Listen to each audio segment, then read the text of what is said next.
Welcome to Facts on the Ground. I'm Jesse Zerwell here with my co-host, Misty Winston. And our guest today is Artsy Marxist. She is a revolutionary artist who works in a variety of mediums. And today we are going to discuss the intersection of art and revolution. So Artsy Marxist, thank you so much for joining us. Yeah, thanks for having me. And Yeah. I hope I got the pronoun correct because Yep, I noticed that's I think here. she's okay. She or they, right? Yep. Right? Okay. Yeah. Okay. Yeah. So I'm super excited to talk to you. We've been mutuals on Twitter for a very long time. I commissioned you for, you guys know, I talk about this all the time. This is hers right here. This is, and again, I've tried to take pictures of it. Doesn't do it justice. So yeah, it's really cool to be able to have you on the show to talk about this. This is something that I've been kind of geeking out on lately. I've been like trying to read a lot of books on it. I think mostly because I focus a lot on like propaganda and narrative management, and this obviously intertwines with that. So whether it's like, you know, the Black Square, Malevich in 1915, or, you know, whatever, I think that art and revolution have always kind of intertwined. So maybe, I don't know, can we just like start with like what, and this is probably like such a like boring cliche question, but like, what does art mean to you? Because that's like a very debatable thing too. And some people will say that art shouldn't be political. So I'm asking like 45 questions at once. It's all good. This is what I do. It's all good. Yeah.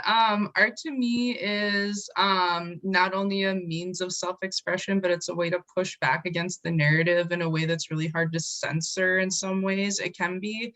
People attempt to censor art, but there's ways to, like, you know, communicate you know, even ideas of revolution through landscapes that the average person looking at it would never understand, you know, or maybe they would even pick up hints of it, but they may not even catch like the underlying meaning of the painting. So to me, it's a way to like communicate with other people. It's you know, a way of self-expression, and it's a way of pushing back against narratives, you know, in so many ways. So hopefully that kind of answers your questions, plural. My multifaceted question. Yeah. You know, that's just what it is. So you mostly work with painting or exclusively painting?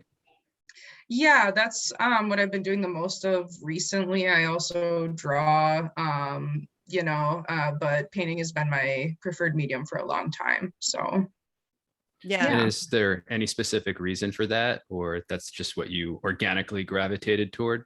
yeah, probably just because it's something I'm really comfortable with. I just have known, you know, I've been painting since I was 2, and doing commission and mural work since I was 12.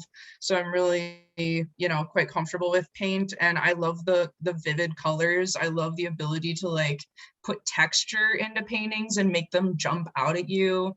I love the ability to use that texture so that when light passes over paintings, the image changes. There's just so many effects that you can do with, you know, paint that is really hard to mimic with, say, like a pencil or something. Though sometimes I still like to use those mediums too. It just depends on the idea, really, and the concept. And the mood you're in, right? Like, Yeah, there's like a exactly. mood. Yeah. Yeah. Yeah. So I'm not very artistic. Like I can't, my art teacher in high school told me that I had like a good, I don't know what the word that she used for it, but like I'm good at placing things on the paper, but I'm not like, I have no talent whatsoever. Like I know like space, like I'm good at like space. Yeah. I just have no gift for art at all whatsoever. But you know, I think that art is one of the, and it can be used. This is something I really wanted to get into, because I think it's important to recognize that art can be used for good, and it can be used for evil. Like I said earlier, like it's also used for propaganda and stuff like that.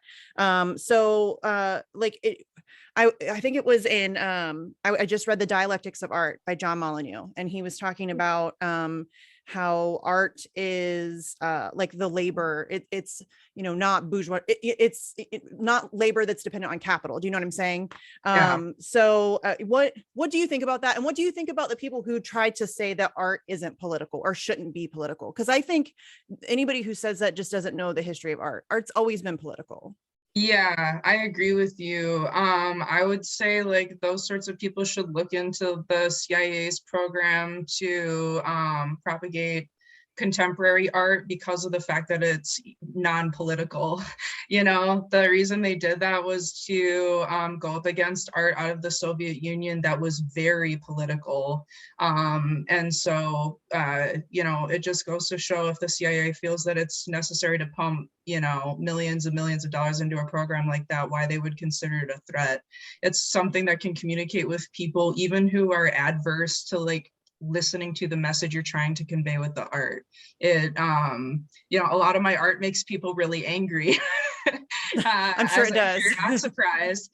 And but the thing about that is the fact that they're getting angry about it, it forces them to think about it. People don't like that, you know? So there's a reason that when there's censorship, it tends to clamp down on artists and art, on music, things like that, because it can communicate with people who even don't want to hear the message you're trying to convey. Yeah. Yeah, that's actually another thing I wanted to ask you about, because sorry, Jesse, I'm talking a lot as usual. That's okay. But there's, I think that you also as an artist probably experience, I mean, you actually did just the other day, was it TikTok that took one of your like your painting videos down or something? That was today. Yeah. Yeah. So I mean, like you too, as an artist, experience censorship, which obviously that's something that I care very much about. Maybe you could talk a little bit about that and just your experience with it, and then how just in general you think censorship is going to play a role, you know, kind of in the space that we're in now. Yeah, well, the first like level of censorship that I've experienced is just the fact that like, if you try to get communist art or revolutionary art or anything that pushes the narrative in any way into a gallery, it's not going to happen for you most likely, unless you know like a specific anti-capitalist gallery, which not surprisingly, there's not a whole lot of those, because the sort of people that can afford art are like wealthy people, you know, liberal, conservative, wealthy sort of people.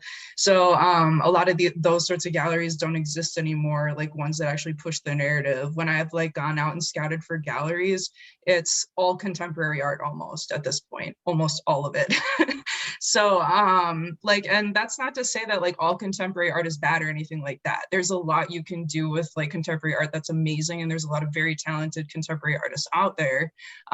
It's just, you know, it just tends to be the norm now. And if you're like a surrealist or a realist who's painting like distinct images and things like that that make people uncomfortable, people don't want to see that. They want to see like pretty, like don't make me think type images a lot of the time. So so the whole reason I was able to you know, start doing revolutionary art more consistently is because I started like posting pictures of it online, and that way you can kind of bypass that local censorship that you would deal with.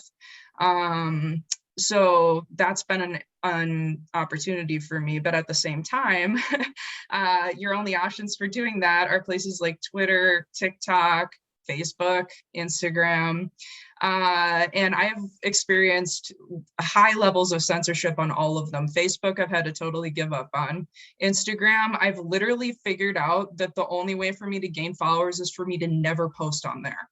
If I post anything, I lose followers for some reason. It's like, it doesn't make any sense, even though like my art goes over pretty well on Instagram. So I don't understand, like, it's just, I think those communist hashtags probably are not serving me particularly well. And then definitely not. Yeah, I'd say. And then you know, Twitter suppresses any art at all for the most part, any image basically or link, but especially if it pertains to art, it's just censored. Like nobody sees it. It takes so many retweets for people to even see what I'm doing. I've had people who followed me for like a year and like been interacting with my tweets, and they won't even know that I have a website or that I consistently do art. And it's like, you know, my only option is to keep posting it, which is not fun. I don't like marketing. Like that's why I'm a communist.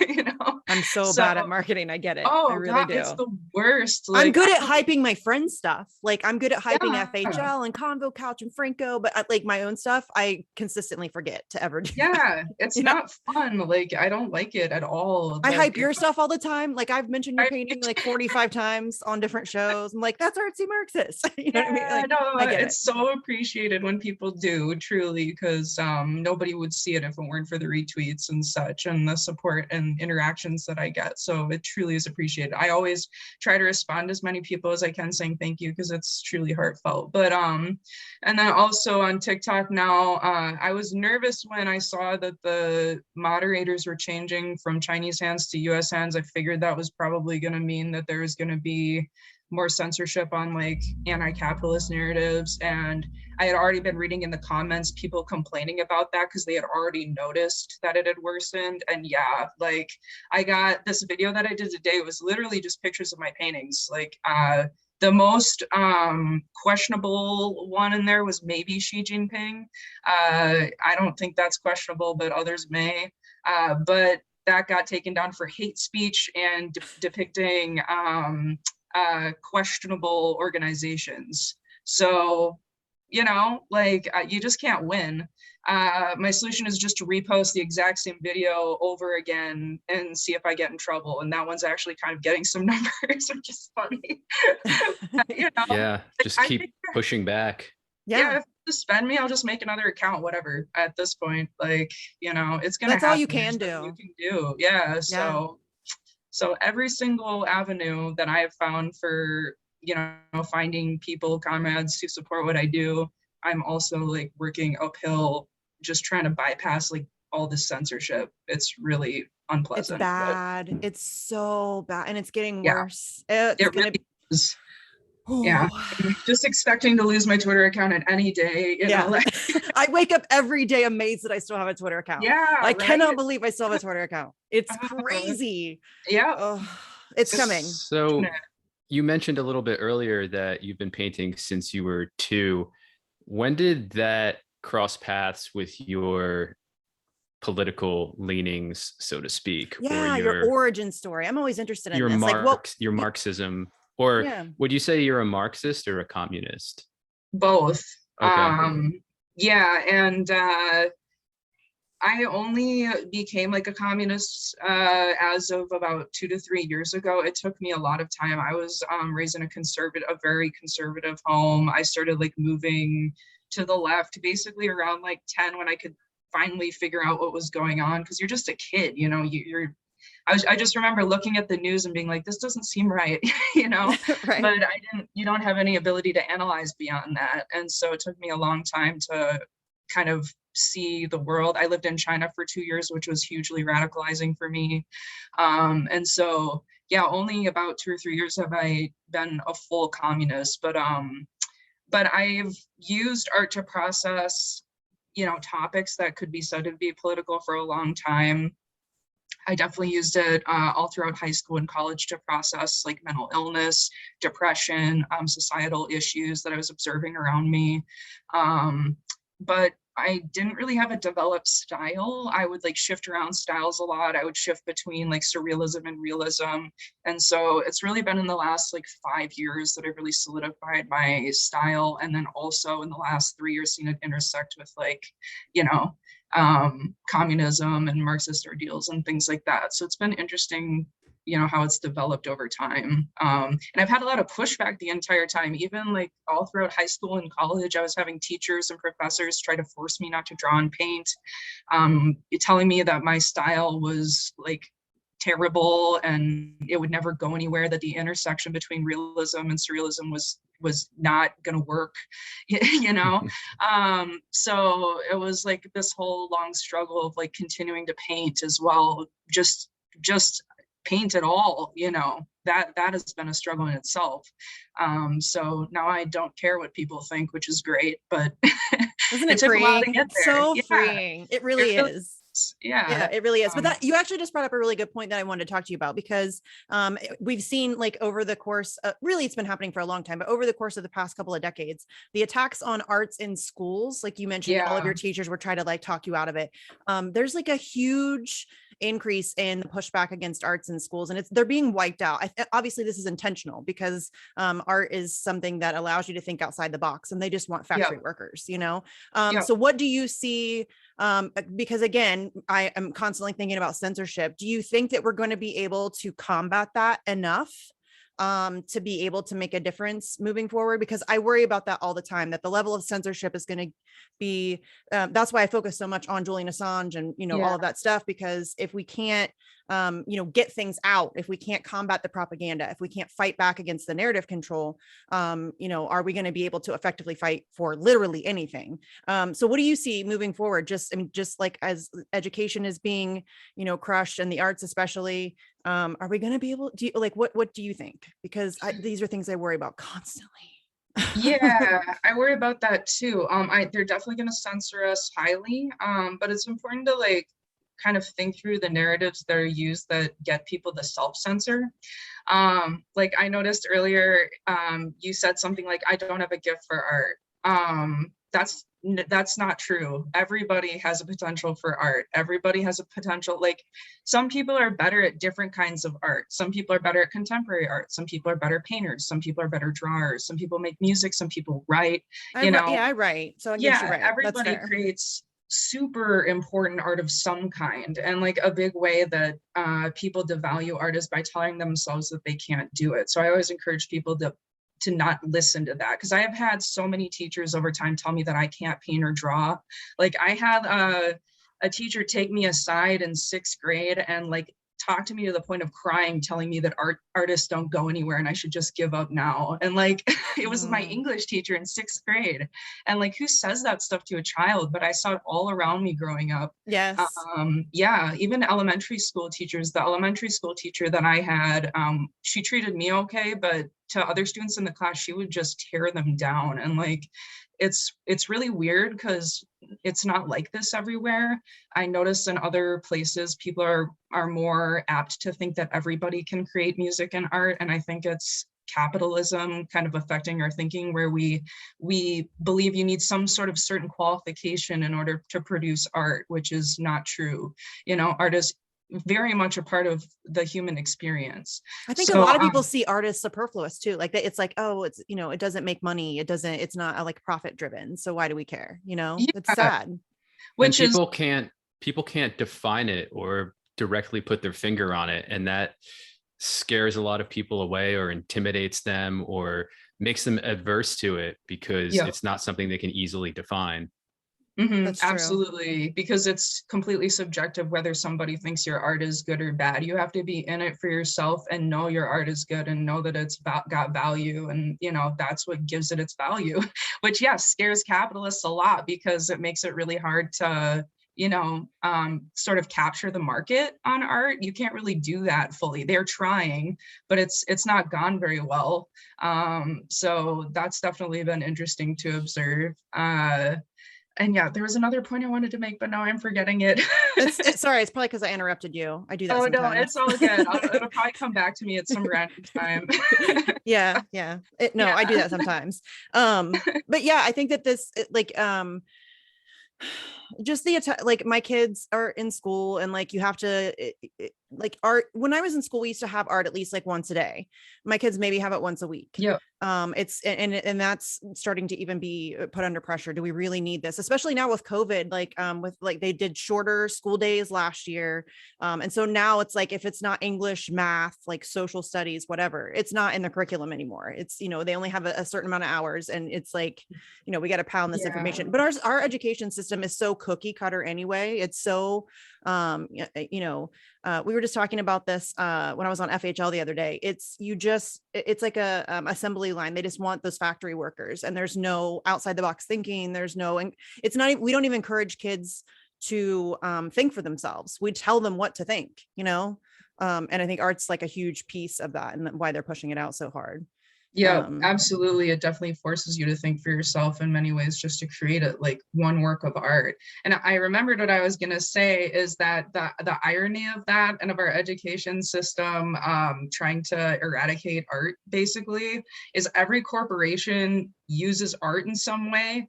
Every single business uses art in some way. And honestly, like I've observed many places that I've worked suffer greatly because they didn't have the creative thinking to solve basic problems within the company.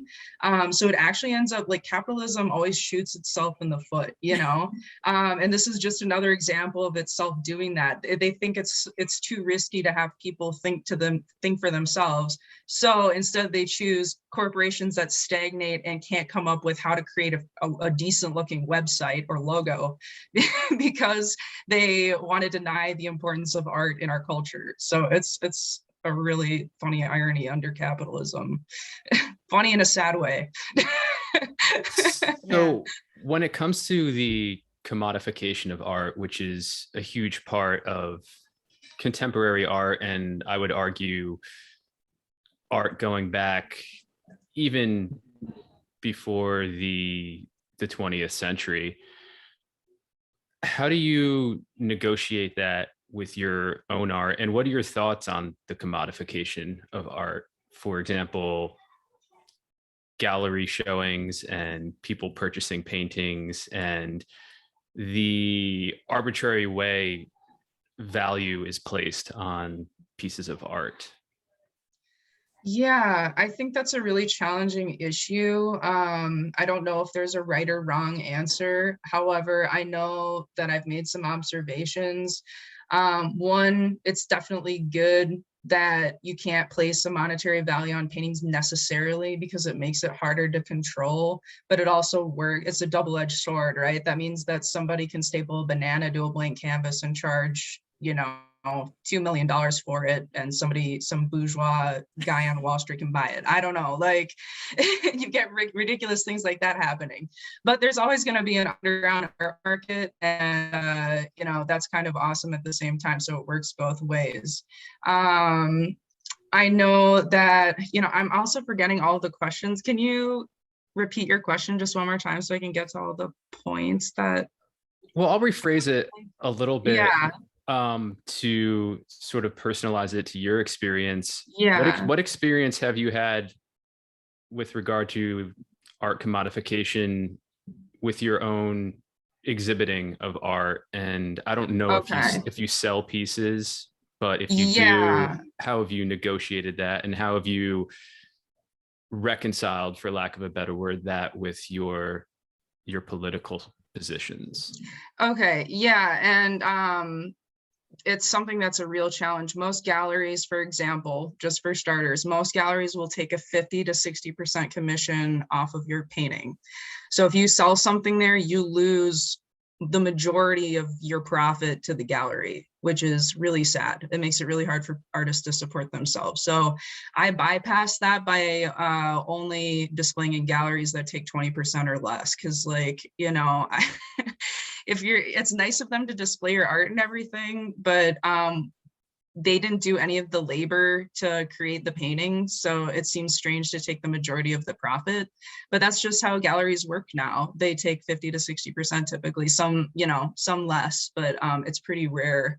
That's crazy. Yeah, the only galleries that I find that take 20% or less are people that are just super invested in art and that actually care about the artist. But those are the sorts of galleries that I'd like to display in anyways.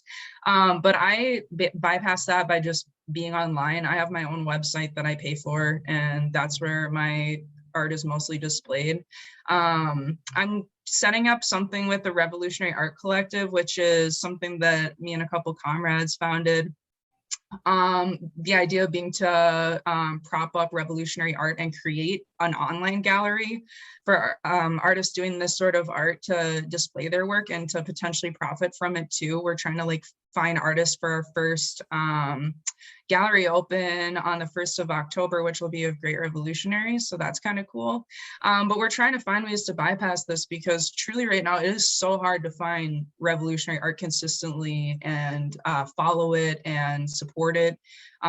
It's, you know, like people keep losing their accounts online. So even if you manage to find a really good artist, they can disappear overnight, and it makes it really challenging. So I'd say it's a constant struggle. And in terms of commodification of my own art, the way that I've dealt with trying to stay ethical in selling my art is Artsy Marxist art is actually a co-op. So if anybody else ever needs to work with the co-op, they decide their own pay and how much they work. And I've had people working with the co-op before, and they just come and go as they please. And yeah, that's how it works. So nobody's labor gets exploited that I have power over, except my own. So yeah. I think that that's a really difficult, like that's a hard balance to strike, because we live in a capitalist society.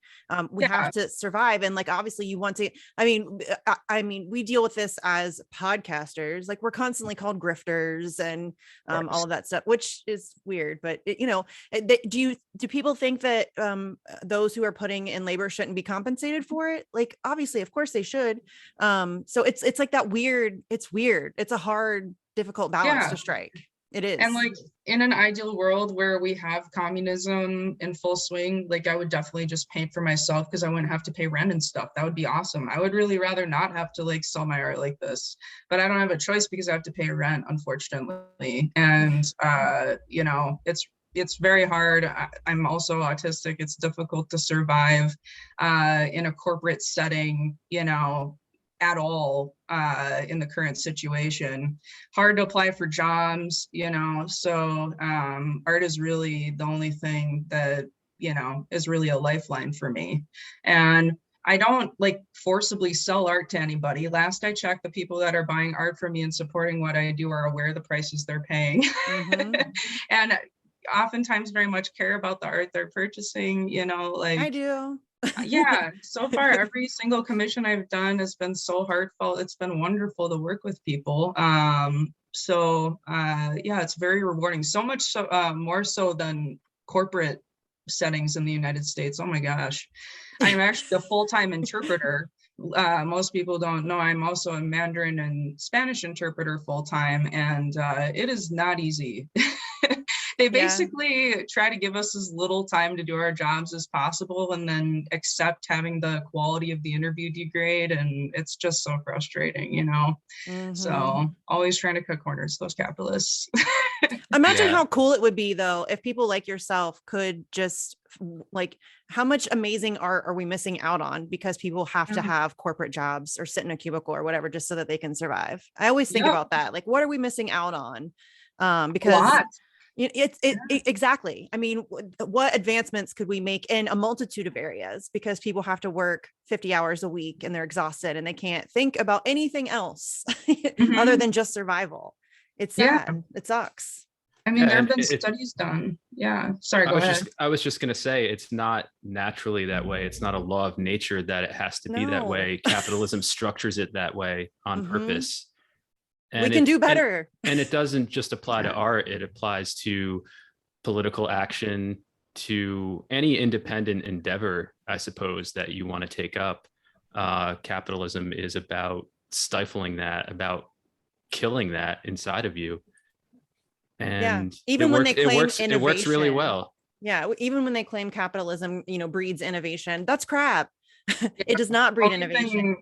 The only thing it innovates is how to temporarily exploit people until it is so dried up they have to move on and exploit another one. It's just a parasite. That's all it is, And it's just so profit driven that once they find, I mean, movies alone, you can look at movies, period. And they just make the same movie over and over and over again. They find a kind of a formula that works for a certain kind of a movie. And so they just make 94 of them, milk as much money as possible. There's no like innovation or creativity there.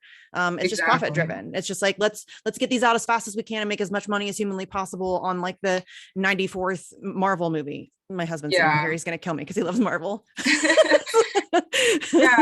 I'm saddened by how much we missed out on, because like I know that previously I've had to drop down hours at my full-time job a little bit because I literally couldn't keep working as much overtime as they're trying to force us to do. I like straight up said, just if you're going to keep me working this much, just fire me. Like I'll try to collect unemployment or something because I can't do it.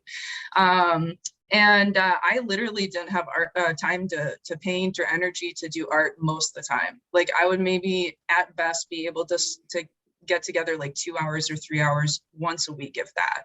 Sometimes I was just so tired on the weekends I couldn't paint at all, So, and I'm been fortunate that I've been able to drop down to 2 jobs instead of 3, which many Americans are still working right now. Like, how are you supposed to find time to think about being creative or develop that at all? Like, while, you know, being an artist doesn't necessarily take any special gift, it does take a lot of freaking time to develop. Like, when I say I started at 2, like, I was drawing and painting 8 hours a day, every day almost, for basically my entire life, practicing in school, because it would help me focus. Had undiagnosed ADHD the entire time, and nobody figured it out. Yeah, they just were like, work harder, focus harder, that'll work, right?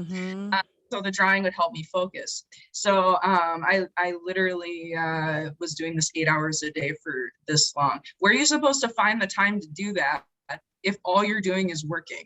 There's no time. It takes, like, just the setup and cleanup for painting alone is like 2 hours, you know, plus the painting time. How are you supposed to do that? It's physically impossible, and you don't have the energy. So it breaks my heart how much we're losing right now in creative potential, and, you know, just and by design, it's choice. Like, it's a choice that's being made. Well, the alienation of capitalism, right?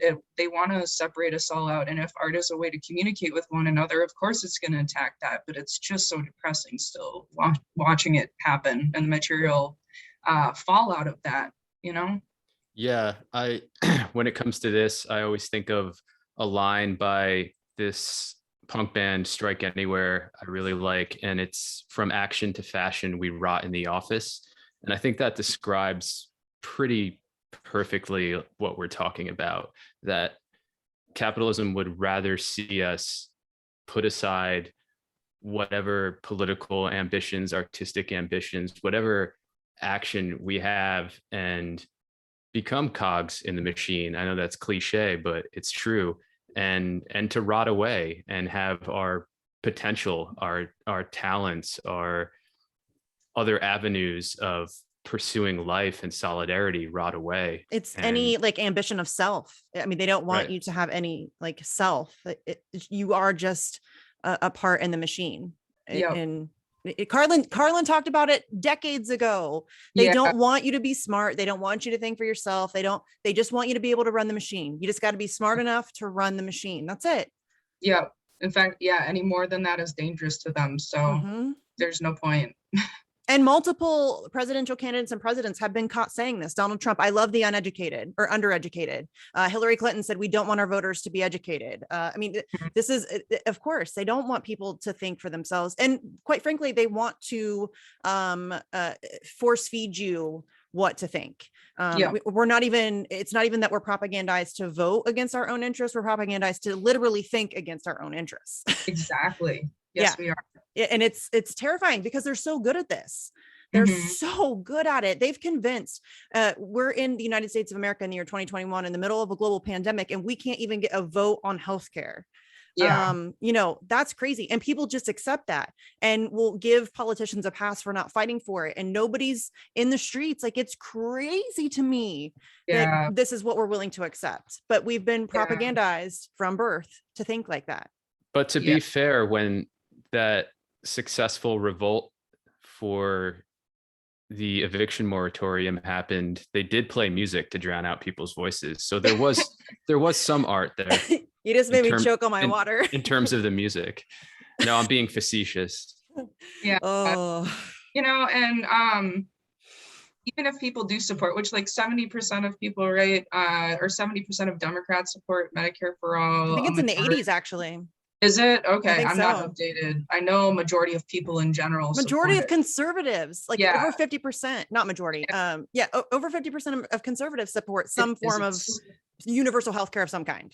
Yep. So the way that they work against us is this alienation. It's like there's so many forces working against us, but if people would just talk to one another and they would just realize we all think the same thing instead of like listening to, bullshit stereotypes of one another, that it could really do a lot of damage to them, because I find the more people I talk to, the more feel this way, no matter what labels they use for themselves. Most people agree with us. I was talking to my teacher earlier today. I won't specify her name or anything, but awesome violin teacher, and she has been teaching me for a long time, and we've always talked about you know, kind of politics sort of things, but you know, just like an older millennial. And today she was going, you know, we really need a revolution. She was like just done with the Democrats, and I was like, oh my gosh. She's So like, this is like nothing's somebody who's gonna normally a change. Democrat. This is Yeah, she's okay. this is normally a Democrat I who love it. she's given up on the Democrats, and she's just like, you know what, we need a revolution. And she's just like, you know, if I had the chance to join in something like that, you know, like, and it's amazing hearing people say this. I've heard this from you know, family members who identify as conservatives. I've heard this from you know, like socialist adjacent, like soft Dems, like all over the place. So it does give me hope. I do think a big reason we're not in the streets is because people just don't know what to do. Like, Yeah. I hear that all the time. I hear people saying like, I just like, I feel so powerless. I don't know. Frozen, right? Because I feel frozen. Like I'm an active activist. Like we organize stuff all the time. We have something coming up next week. Like I do stuff and I still feel frozen. Yeah. You know what I mean? Because like I'm like, marches don't really work, but they're a way to build community. So okay, let's do a march because we know how to do that. But we need to figure out how to, I mean, we need economic like we need to hit them where it hurts. Yeah. So that's, we need to start thinking towards that. But the big issue with that is that we're going to need a massive mutual aid system in order to make that effective, because we don't have social safety nets. We don't have healthcare. It's tied to our jobs. It's going to take a lot to convince people to like strike, like really strike. And it's going to have to be a sustained strike. We cannot back down once it starts. And so we need to make sure we can take care of the people who are striking before we go there. And we're not doing that. We're not working on, we need to work on that like actively. So, yeah, you're absolutely right. That was literally what I was going to say, is we need mutual aid because, you know, the only way to deal with capitalists is to hurt their capital. That's the only thing they know how to listen to. So we're going to have to affect their wallets if we want things to change, which means like physically shutting down, you know, like airports or ports, mass labor strikes for days on end. Like, yeah. Truckers, that would be a huge one. That would be awesome. I mean, you know, that would be the working class truly wielding its power. But in order to do that, like people have to know that if they get fired, we have some sort of way to support them. And currently we have no way of doing that. So people aren't going to be able to do more than wildcat strikes. I still think it's good to do wildcat strikes to, you know, build momentum and kind of get it on people's radar that this is like a tool we have. But yeah, until we sort of like get those networks together and are able to communicate on a mass scale and take action, I mean, yeah, that's why I still do marches and why we still do rallies, because even though that's probably not going to be like a difference maker, it's a way to build community. It's a way to find other people who think like you, get them involved, know that they have a network, they have a family, like, you know what I mean? It becomes like a team effort, and you know that it's not you doing it by yourself. And so I think that's still important. I just think we need to move beyond that quickly. Absolutely. Under capitalism, it's really important to build community. That alone is revolutionary, because they're trying to break up communities constantly, you know? So that's valuable too. But you're absolutely right that if we just keep marching and that's it, things are just going to keep getting worse. And we have very little time to deal with the issues at hand. Climate change is worsening severely, literally. Like, part of the reason I'm so tired today is all week it's been, this place is destroyed by climate change. Look at this place, also destroyed by climate change. Look at, here's a fire tornado. Like, you know? I don't mean to laugh because it's not funny, but I don't have to laugh, or I'll just dissolve into a puddle of like, I laugh out of cynicism. Like, I don't even know what to do anymore. Like, the whole city of Philadelphia is underwater right now. And, you know, so we've got no time to act. And if we leave it in the hands of capitalists, we'll get eco-fascism, which is going to be, you know, the Green New Deal, as catastrophic for the working class as climate change itself. So, we really need to get our act together, but it's easier said than done. I think a lot of us are doing a lot of good work, but you know, hopefully the more of us that become aware that it's capitalism that's the problem, and that just marches and voting is not going to work, the more that we'll start trying to, now the midterms, I'm seeing every once in a while a tweet floating around about that. And I'm just like, why are we, like, who cares?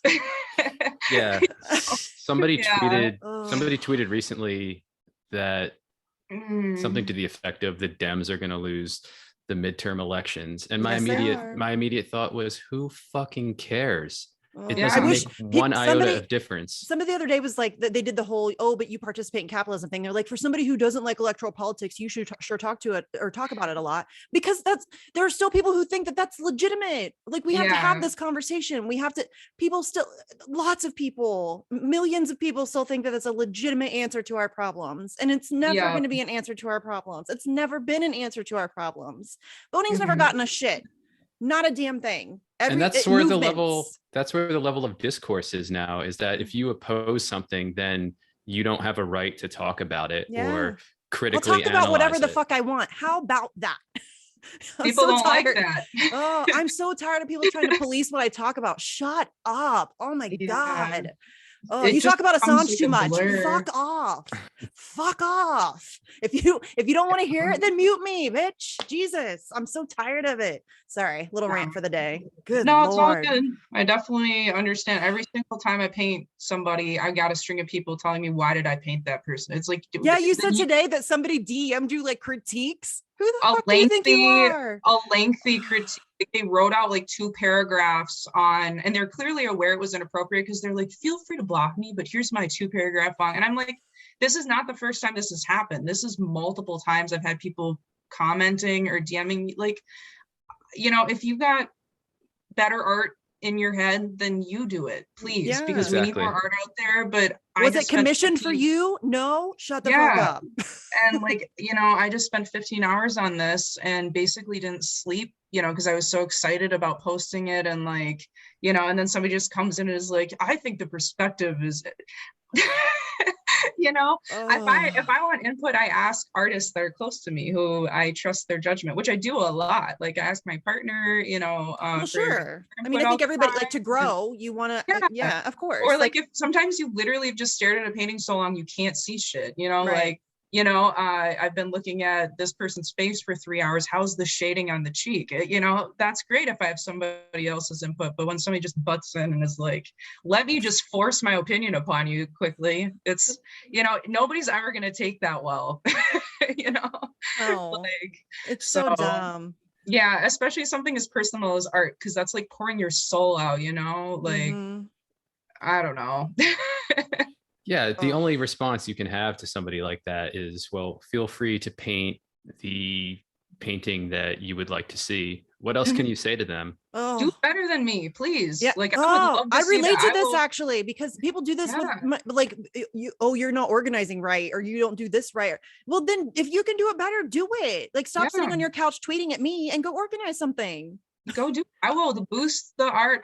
If you make better art than me, I will support it. I will put it on the Revolutionary Art Collective front page. I will do whatever I can to build it up, because it's, art is important to me in general. It's not just about like my own shit or anything like that. So, but that's not what it's about for these people. I really think they're just looking to make people feel bad, honestly. Tear people down. Yeah. And, feel elevated above others. Yeah, it's too bad. I'm caring less and less. It's still like every once in a while, it still like kind of hurts a little bit, but but for the most part, I've really developed my not giving a shit over time, to a point where it just doesn't bother me so much, which is great. Because eventually, I mean, when you get like 80 negative comments on every painting, eventually it just kind of doesn't matter anymore, I guess. So yeah. Every TikTok video, I've got like 80 people being like, oh my God, and that's funny because it boosts the TikTok video. So it helps me when people are like bickering or arguing on my paintings. But social media is wild, man. Social media is, I don't know I don't even know what to say. It's almost as if it's the idiot's default response to art is to immediately look at a piece of art, and without thinking about it, without deeply looking at it, the first impulse is just to criticize, because it's so easy, and it's almost as if it's socially or expected in society that that's how you're supposed to respond to art. Like, I've seen people in big museums in New York, like the Whitney, for example, and they just walk up to canvases and their first response within seconds is a negative one. And Mhm. I'm not saying that there's any one way that people should respond to or assess art or interact with it, but it seems like that's been browbeaten into so many people, whether consciously or unconsciously, to negatively respond to all That's art. a really good point. I hadn't thought It about is. that, but you're right. It is kind of like ingrained into us that our first reaction to art should be to critique. It Yeah. is kind of true. And for some reason, they feel it elevates them above the art and the artist, which is really weird. But it's a very good point you make for sure. I've noticed it. I just didn't have the words for it. But Yeah, I I've had seen never people do considered that that before, too. Jesse. I really Yeah. hadn't, but that's so true. It is so true. I don't do that. And I think it's because I'm, and I shouldn't say I'm not artistic, because you're right, I do write. So I am, I guess, in some way artistic. That's just been like, that's the, the propagandization of myself, saying I'm not, but I love art. It's like I am not at all musically talented. I cannot sing. I have no gift for it whatsoever, but I love music. I have like a great amount of respect for music and art. That's why I wanted to start doing these shows. We've already kind of done this. Like we talked to like Jesse Jett, and we've talked to Eleanor Goldfield, and we've had conversations with artists before, but I really want to like examine this stuff deeper. Because I think it's really important. And I don't think a lot of people talk about this really.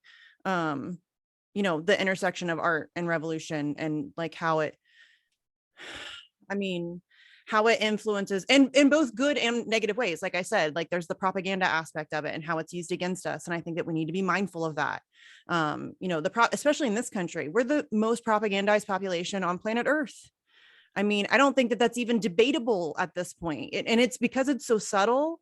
They're more covert about it in this country, but it's incredibly pervasive. It's like from the minute you're born, 24 hour, you're every waking hour.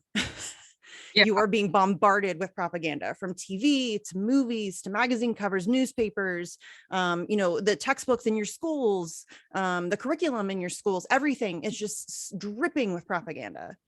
Yeah, no, you're absolutely right. And yeah, I think it's awesome that you're doing this series, because you're right that it's an under discussed topic. And I really think it's important that we all start creating art as much as we can, like whatever medium works for us. We need to start reaching across like lines of communication that are limited by censorship, like Twitter and stuff, and start communicating in a more, I don't know if surreal is the right word, but a different way. There needs to be, like, if you look at Soviet art, throughout the whole Soviet era, it's amazing to see like the sort of messages that you learn from it, the messages of hope and like the feelings that are conveyed, or the feelings of power and strength, and things like that we're missing from American society right now. A lot of us don't feel strong. A lot of us feel exhausted and tired, hopeless, things like that. That's why I try to paint landscapes of a better future, of a different planet, as though like we finally got to explore space and we're finding these pristine natural landscapes that haven't ever been damaged by capitalism. Because I want people to think about that, like how beautiful could it be if we could accomplish these things. And I don't think we should give up before the future is even here, but if we can't even imagine, if we can't even put an image in our heads of what the future could be like under socialism or communism, then how are we going to know what we want to fight for? I think a lot of people are really visual, and seeing images or hearing songs like that would really benefit them. And we're going to have to work hard to share these things, because currently like Amazon owns the majority of the web. Like they host almost all websites, and like we've discussed, TikTok and Twitter are cracking down on even just hashtag communism, or like an image of Xi Jinping. That's enough to potentially lose your account or video or post. So it's really challenging, and we're going to have to keep fighting. But if we don't even try, if we don't even know like what we should be doing, it makes it really difficult to do that. So hopefully your series will help people understand, the importance of being creative and pushing back against capitalism in that sense, because it really is revolutionary to keep creating in such a bleak time, when there's so many pressures and narratives in society trying to tell you not to, or that you're not good enough, that your art isn't good enough, that it's not natural, whatever people say. It's all bullshit. Yeah, and there are no rules. That's not hyperbole. There are no rules to art. And just going back to elementary and middle school art classes, it's almost as if they're designed to discourage you from ever pursuing art of any kind in your life. They are straight up. Yeah. Just from my own experience, I remember drawing for some project in, I think it was 7th grade art class. And it's always been my way of drawing to sketch, essentially, not draw a line that I follow continuously. And I remember the art teacher I had at the time saying, you can't draw like that, whether you're drawing somebody's portrait or a landscape. It has to be, you have to draw in straight lines. You can't have the sketches. And I remember asking why, and he had no answer for it. It was maybe his preference, but that doesn't mean it has to be mine. And again, so many art classes, I think, still are like that. And I can't imagine why they're structured like that other than to dissuade young people from pursuing art. And that's a terrible thing. Yes. Yeah.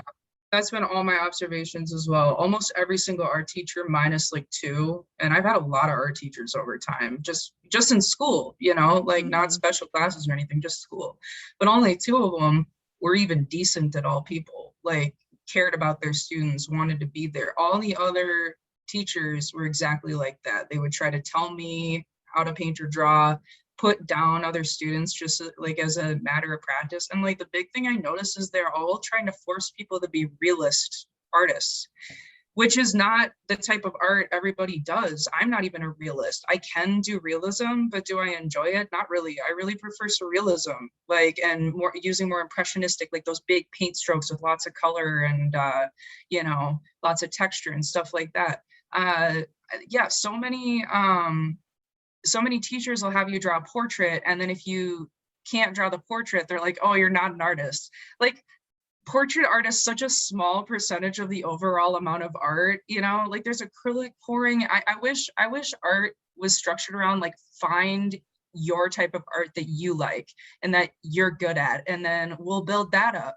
You know, like if you want to use the acrylic pouring area and this person wants to work on clay, we can find that out. Like, I've never seen an art class like that. It's all, here's the landscape unit. Everyone must do a landscape. Like, not everybody likes to do landscapes or wants to, you know? Like, yeah, no, but I think it's education, our education system in general is like that, because again, it's very cookie cutter. Like everybody has to learn this math, like you know what I mean? And you have to learn this history, and not everybody's going to be good at math. Not everybody's going to want to focus on math. Why shouldn't we structure our education system around finding the strengths that people have and building upon that, rather than sending them all through the same like, you know, where it's just an assembly line and it's not at all tailored to the individual. It's not at all. And it's because we have, you know, 30 students per one teacher, and who can teach under those conditions? I mean, put 10-year-olds, put 30 10-year-olds in a room. I have a 10-year-old. No, I don't want to, nobody wants to do that. That's terrible. I can't listen. I love my 10-year-old. Put 30 of them in the same room at the same time, and then expect a person to teach something and get it through to 30 different kids who learn differently, think differently. That's not like a reasonable expectation. That's like a disaster, you know? And the only chance you have as a teacher of being successful at that is to make all of the students work on the same type of thing. And if it's an art class, like you were just saying, everybody's learning how to depict a landscape at the same time, or do portrait work at the same time, because how can you individualize when you're responsible for that many people, 3 dozen kids? And I did actually teach art for 5 years, and so I do know a little bit about that. And yeah, it is impossible. You can't do that. I think there would still be room for improvement in terms of having like rotating pods or something, so different students can work on different areas. But I also don't mean to blame the teachers entirely, because I know the school boards and stuff, they write the curriculums. Like, what are the Right. teachers? They have very little power in terms of like what they can teach. So I don't mean to put all the onus on the teachers either. No, I think it's just Yeah, the same here. system. Yeah, The probably a lot attitudes of the teachers are just like a product of the shitty system. Like, who would enjoy that as a Yeah. working environment? Nobody does. Of course. you And know? like, I'm sure a lot of the times that I had teachers where I interpreted them as like not being nice or something, the reason is because they're so exhausted from having to try to get to know. I was in a school of 3,000 students. My graduating class was like 800 plus people, and like they would have upwards of 100 students every single day, and it would switch every trimester. So every 3 months it changed, all upwards of 100 students. And you know, yeah, you're absolutely right. Nobody can effectively teach art like that, especially if they don't have any control over the curriculum that they're supposed to be teaching. So yeah. It's a recipe for disaster. It's a completely unreasonable expectation that we're putting on teachers. It really is, just across the board. It's a huge problem. And we don't value education at all. And that like sounds very Republican-y, like, because education's been made, like, you know, it's been made one of those family values issues. But no, like I'm talking about like a radical change of our education where it's more tailored to the individual, where it's more free flowing and oh, hey, you're really good at math, so let's focus on that. And yeah, you still need to learn how to, you know, write a letter and all of that stuff. Like, those are all important things. But if you're really good at math, let's do math. Like, that's how I raised my kids. Awesome. You know, like when my daughter was really into animals, we hammered animals. Like, we went to town on animals. When she was ready to do alphabet, like we hammered like whatever she was into, that's what I focused on. And I don't know why that's not the way that, but it's just because, again, we just want you smart enough to run the machine. So we're not worried about the individual. And it's so sad. Yeah, and it's gonna stay like this, just like Carlin said, until we can overthrow the system, which you know, I don't know. Lenin wrote about the year before, he was writing about how there would never be a revolution in Russia. It was impossible, wasn't going to happen. These people are hopeless. And then literally next year it happened. So I'm never going to give up hope. But yeah, it would take that to radicalize and change the education system, because we'd have to actually care about people, you know, and capitalism doesn't care about people at all. And quite the opposite, it mass murders them. Yeah. So yeah. Real talk. Okay. So I do want to talk about, because you have like you said, Artsy Marxist is like a co-op, but you also have, forgive me, it's Revolutionary Artists Collective, right? Is that right? Yeah, the Revolutionary Art. I'm so bad at names, so I'm always excited when I get one right. So I want to talk about a little bit about that and what that does, because I love the idea of like featuring, like the way that you guys feature artists and the way that you share stuff out, because like we said earlier, we're up against like a massive propaganda machine. So it's going to take like mass sharing to get messages out. So do you want to talk a little bit about that and what like the goal is with that? Yeah. So like the whole thing came out of my understanding that there's like no way to bypass censorship and like the difficulty getting art into galleries and such on our own. Like, if we're all just a bunch of individual artists like trying to fight back, you know, that's great and all, but it does very little compared to if we're all working together and people know where to find us and in a setting where we can support each other. So I don't want to keep seeing artists like struggling on their own, like especially when it comes to people having to work multiple jobs and stuff like that, because like we were saying, that takes away from people's ability to be creative. So my idea for the Revolutionary Art Collective is to combine all of our resources and, you know, start actually supporting artists, give artists a place to feature their work and display it, and hopefully, you know, work up to opening a shop where we have links to all of the artists' individual sites and such. So if people want to get anti-capitalist art of any kind, a song, you know, a shirt, really anything, they can go to us instead of having to go through Amazon or something like that, or Etsy, because, you know, Etsy, I literally stopped posting my art on Etsy because they're so exploitative, how much of a percentage they take off you for every painting you sell. It's ridiculous. So, you know, with the Revolutionary Art Collective, the idea is they could have 100% of their profit. The artist wouldn't have to give 20% to a gallery. We don't need that. You know, we would just like to have donations. And I've run a couple organizations so far, and I find that if people are, you know, passionate about the idea that you have, they'll donate. And I'm thinking that's probably the best way to keep the co-op afloat. We've just been completely doing everything as low cost as possible, since we're just paying for it right now. And we just like completely revamped the website and such. And so that's why we're able to finally have our first gallery open. But the more people and artists that join it, the more we're going to be able to do and get, you know, traffic directed to our site, and, you know, therefore hopefully do more with it through donations and stuff like that. So it's kind of a long-term plan, because it's currently just like 3 people working on it total. But we're hoping, you know, if there's artists that are also passionate about helping us run it, then we would be able to open that to them. It's a co-op. We can do whatever we want with it. So so that's the fun part. We're really flexible about it.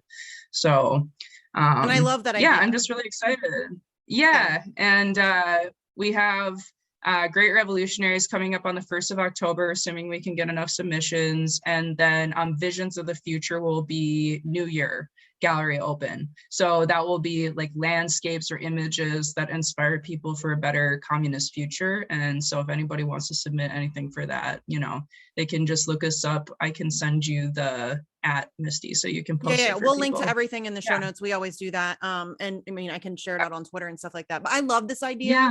I think it's I think this is the stuff we need to be thinking of how we can try to like get around the system.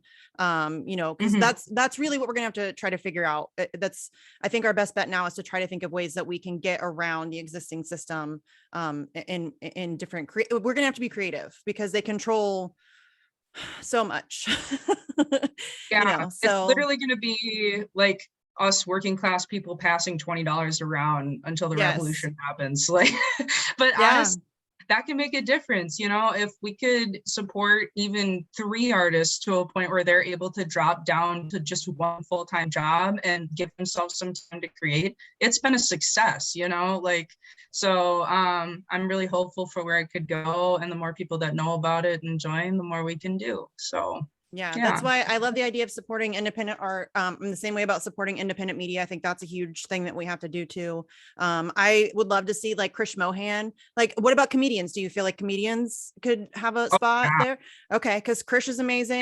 We could get Jessie Jett. Yeah, Jessie Jett's a great spoken word artist. So yeah, I mean, I think that we need to hope maybe this series will help boost that idea too. Like, that would be a great thing to be able to get pull more people in. Yeah, I would love to see that happen. So these are the kinds of things we're going to have to come up with, you know. So I'm really excited to see where it goes.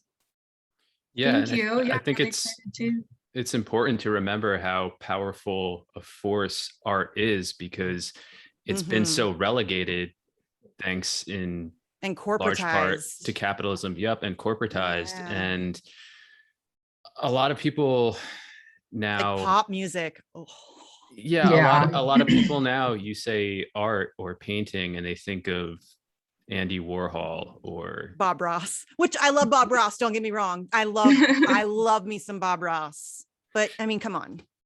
Right. And it's, if you go to a museum, even like the Whitney, there are so many painters or photographers you can find whom you've never heard of, and you might not understand what they're trying to convey, but there's something so powerful about that, because it shows you what's possible. Even if you look at a painting or you look at a photograph and you see it as failing in some regard, I think that in that failure, you can also see the possibility. You can also see what's possible, what was missed, and what could not be missed the next time. And that's really powerful. And I went to school for, I did post-grad for, not post-grad. After I got my bachelor's, I went to school for poetry. And one of the things that, I mean, this isn't really my theory. I'm kind of cribbing this from another writer, Ben Lerner, who's also written a lot about art and the commodification of art. So I recommend anybody who's watching or listening to look him up and read what he's written about with regard to art. But he's talked about, especially with regard to poetry, that poems, because they can never, and I suppose it's true for painting, because they can never fully realize the concept you have when you start, that they're all failures to some extent. But in that failure lies the possibility for what could be achieved, even if it fails to fully achieve that next time. And it's sort of this accretion or like accumulation of working towards something, a larger goal that makes art powerful, that makes it vital, necessary. And Yes. Yeah. And you know what's funny about that? Like, I've never heard of that author before, but when people have asked me how many mistakes do you make in a painting, because I've had people just ask me that out of sheer curiosity. Is it normal to make a mistake in a painting? And I describe it as a series of mistakes. A painting is literally just a series of mistakes. You're constantly screwing up and never comes out the way that you think it's going to when you start, you know? No matter how close you try to copy that image you have in your mind, there's always little changes that happen, even based on your emotion, or like you might switch up the brush you're going to use or whatever. So yeah, I think that's really interesting that other people, you know, have observed the same thing. Bob Ross calls it happy accidents. Yeah, I love him. We don't make mistakes, just happy accidents. Yeah. And it's very true. The whole painting is filled with them, but you just learn how to work with it. And that's why I love art, though, is that because there are no rules, and there's no such thing as like the perfect answer, the perfect painting, the perfect drawing, the perfect poem. Like and that's what makes it beautiful, is that it's flawed. And it's always going to be flawed. And it's like, it's so, it's like it mirrors humanity so well in that regard, that it's, I mean, it really is like, it's so philosophical, but it's like, it's beautiful. Like, it's beautiful in its imperfection. So, yeah, absolutely. Yeah. You said it perfectly. That's what, you know, you put your soul on a painting and into your art, into your music, into your writing. Part of the human soul is there. So it's only natural that in all its beauty, it's also flawed. Yes. You know, that's what makes it perfect, you know, in its imperfection. So yeah, I think that's a good place to leave it, because I think that kind of wraps up, you know, just, I don't know, like I always just like to get, you know, where people are coming from. And I think that that's so much like in conversations, especially like across ideologies. I think a lot of people are just completely like they shut down and they don't want to hear where other people are coming from. So I think that's like a really, and I think that's another part of art, is just being able to, even if I don't get your art, just being able to like be willing to step into that perspective, I think is something we all need to be learning to be better at, you know? I think that would be very helpful. So yeah, thanks for coming on. This was a lot of fun. I'd actually love to have you back on. I'd love to have you come on and like paint something. I know you do live streams and stuff, which is really cool. Which like very Bob Ross-esque, which I love. Seriously, I love that guy so much. He's like, I love ASMR, which I don't know if you guys know what that is, but it's like like the whispering and stuff like that. And he's like the grandfather of it, unintentionally, like he didn't mean to. You can watch him as you fall asleep. His voice is oh my God. The only thing is you'll wake up laughing every once in a while because he says something so damn cute, like about his squirrels or something. Yeah. Like actually a lot of my landscapes, I use Bob Ross, you know, techniques because basically what he does is take mural paintings and put them on a small canvas. He uses mural painting techniques, and I've been doing that a long time. So I thought, wow, it never dawned on me to use a 3-inch brush on like a 16 by 20 canvas, you know, but oh, it's so cool. He always made you feel like you were totally capable of doing what he was doing.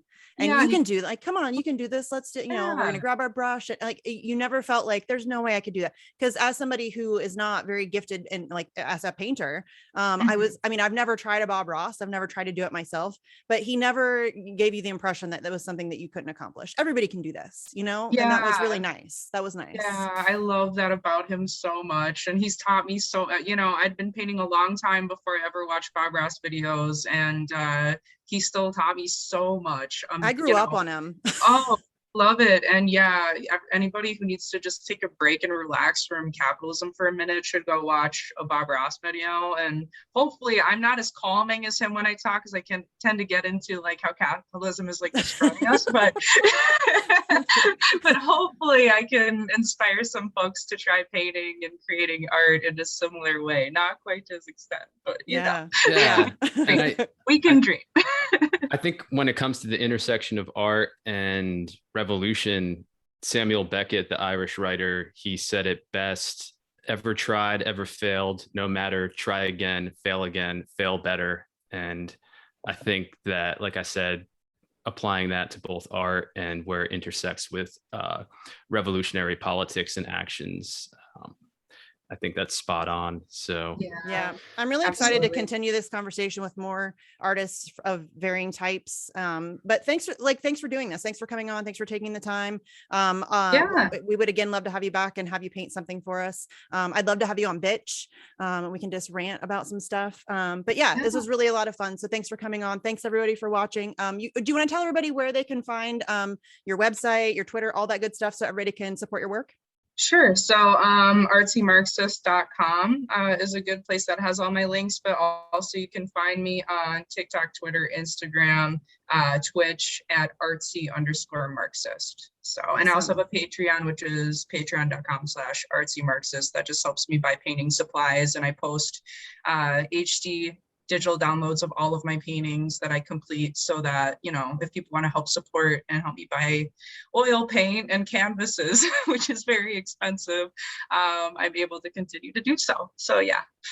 And again, that's one of hers. I have another one that's coming. I'm very excited. I'm super excited about it. So I'll have to find a spot for that back there somewhere. But yeah, thanks for coming on. I really appreciate it. Again, thanks everybody for watching. Make sure you check out Artsy's work, and we'll catch y'all next time.